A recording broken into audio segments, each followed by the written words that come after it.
हाय, मैं अवधेश सर। आज आप लोगों को प्रेजेंट परफेक्ट टेंस बताने जा रहा हूँ।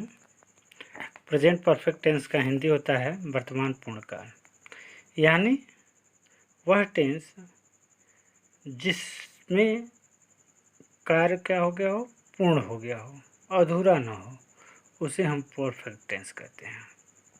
इस टेंस की पहचान है जिस वाक्य के अंत में चुका है, चुकी है, चुके हैं या आ है, ई है, ए हैं आदि शब्द हैं, उसे हम प्रेजेंट परफेक्ट टेंस कहते हैं।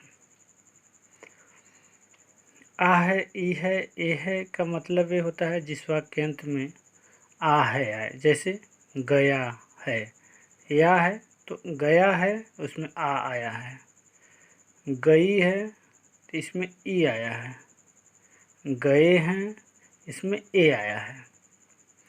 तो चाहे चुका है, चुकी है, चुकी हैं आए, या आ ई उ ए आए, उसके साथ हैं हूँ आए, उसे हम प्रेजेंट परफेक्ट टेंस कहते हैं। अब हम बात करेंगे अफर्मेटिव सेंटेंस की। अफर्मेटिव सेंटेंस यानी साधारण वाक्य। साधारण वाक्य में कर्ता सबसे पहले आता है, उसके बाद क्रिया आती है, उसके बाद कर्म आता है। इसमें नहीं शब्द नहीं आता है और न ही कोई प्रश्न पूछा जाता है। इसका बनाने का नियम में है कि पहले हम सब्जेक्ट लिखेंगे, उसके बाद हैज या हैव, उसके बाद वर्ब का थर्ड फॉर्म, उसके बाद ऑब्जेक्ट इत्यादि लिखेंगे।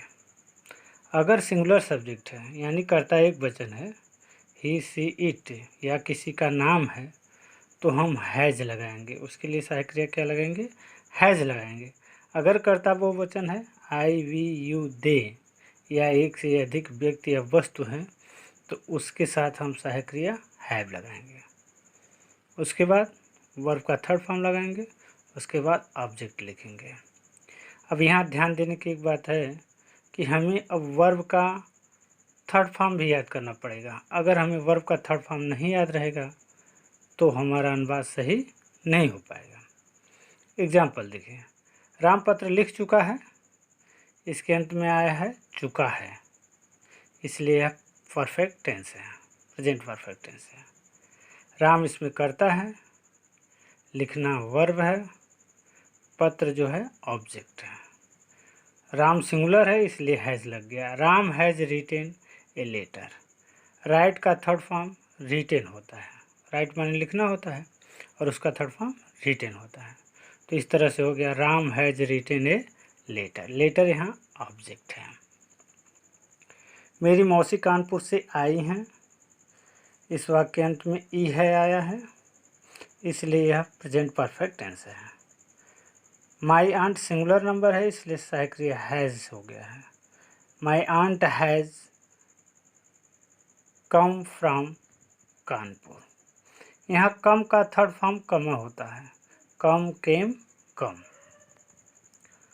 रमेश बाजार गया है, यहाँ पर अंत में आ है आया है, इसलिए प्रेजेंट परफेक्ट टेंस है।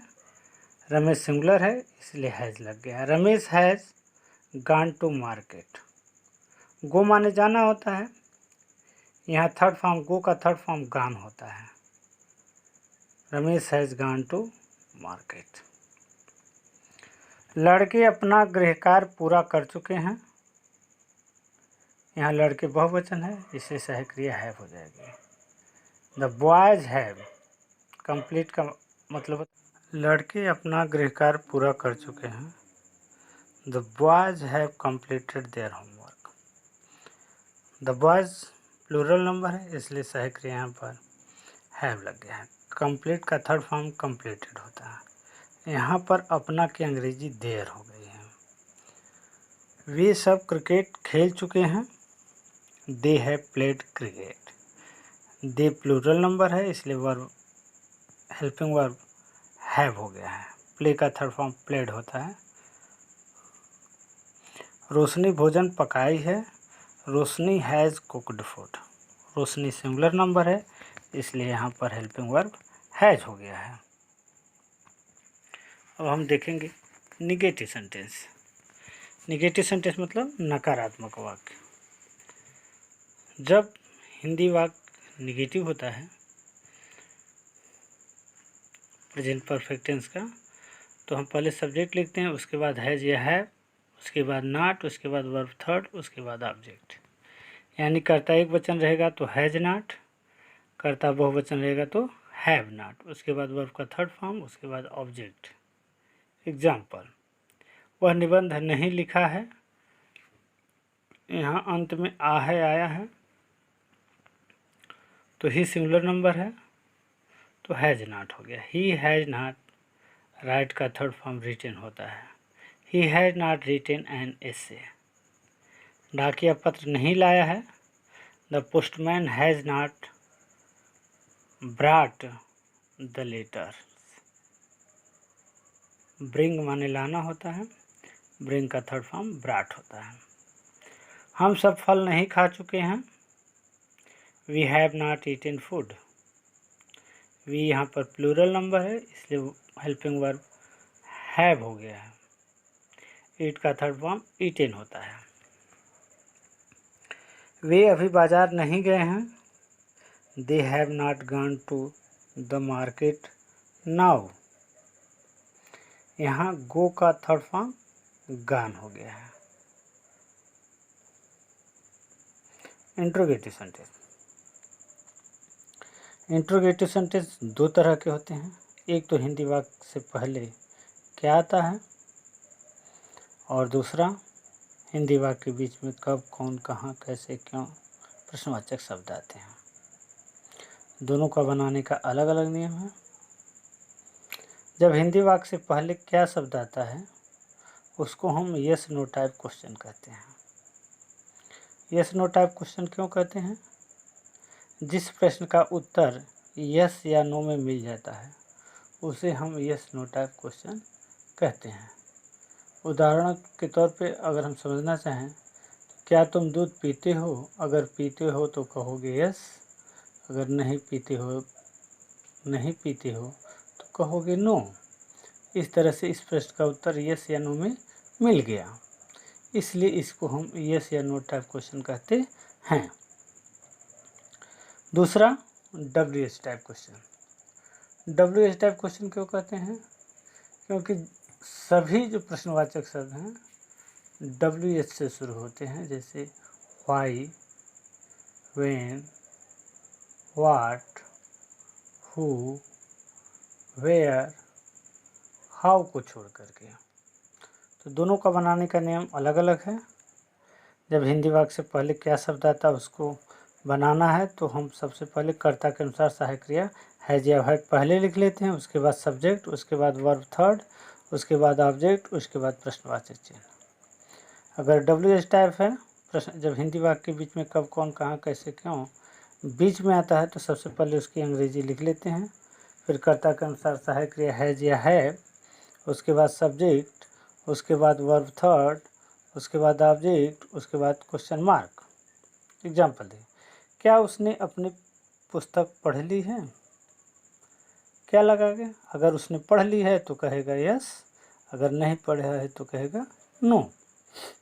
तो has he read his book. क्या तुमने उसकी पुस्तक चुराई है? Have you stolen his book. वह कहाँ सोया है? Where has he slept. Sleep का थर्ड फॉर्म स्लेप्ट होता है। रोहन स्कूल कब गया है? यहाँ प्रश्नवाचक शब्द कब बीच में आया है, इसलिए इसकी अंग्रेजी व्हेन पहले हो जाएगी। रोहन एक वचन है इसलिए सहायक क्रिया has. When has Rohan gone to school. Go का थर्ड फॉर्म गॉन है।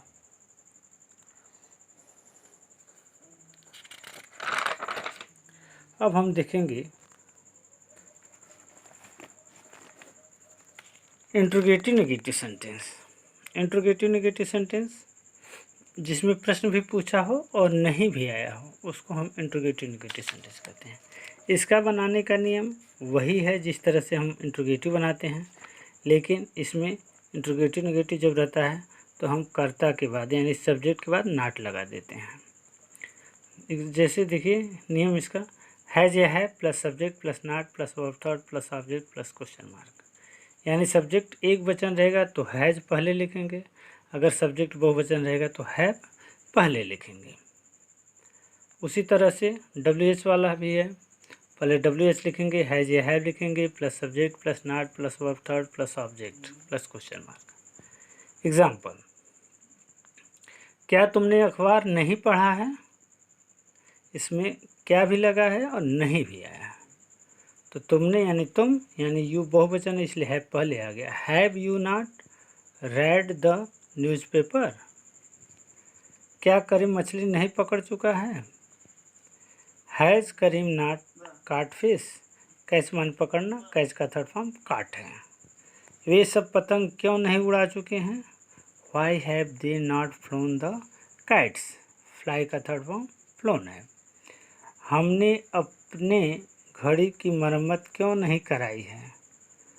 इसमें क्यों भी आया है और नहीं भी है, तो why have we not repaired our watch. अगर हमारा वीडियो पसंद आया हो तो आप लोग सब्सक्राइब करिए, लाइक करिए और शेयर करिए। Thank you.